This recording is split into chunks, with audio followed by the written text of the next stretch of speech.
কোরবানির ঈদের বাকি মাত্র আর 2 দিন। দেশ জুড়ে জমে উঠেছে কোরবানির পশুর হাটগুলো। শরীয়তের নিয়মে সর্বোচ্চ 7 নামে শরিক হতে পারায় বরাবরই বাংলাদেশি মুসলিমদের পছন্দের শীর্ষে থাকে গরু। মহান আল্লাহ তাআলার সন্তুষ্টির এই ইবাদতে পশু হালাল হওয়ার পাশাপাশি হওয়া চাই সম্পূর্ণ ত্রুটিপূর্ণ ও সুস্থ।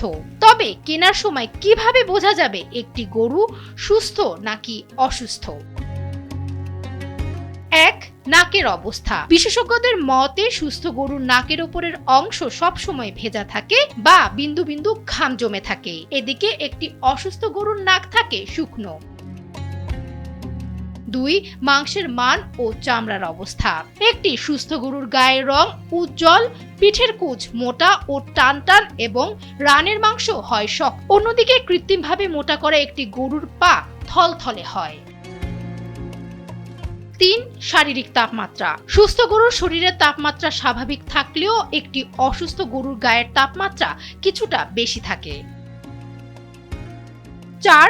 পাঁজরের হাড়। সুস্থ ও প্রাকৃতিকভাবে বেড়ে ওঠা একটি গরুর পাঁজরে অন্তত কয়েকটা হাড় স্পষ্ট বোঝা যায়।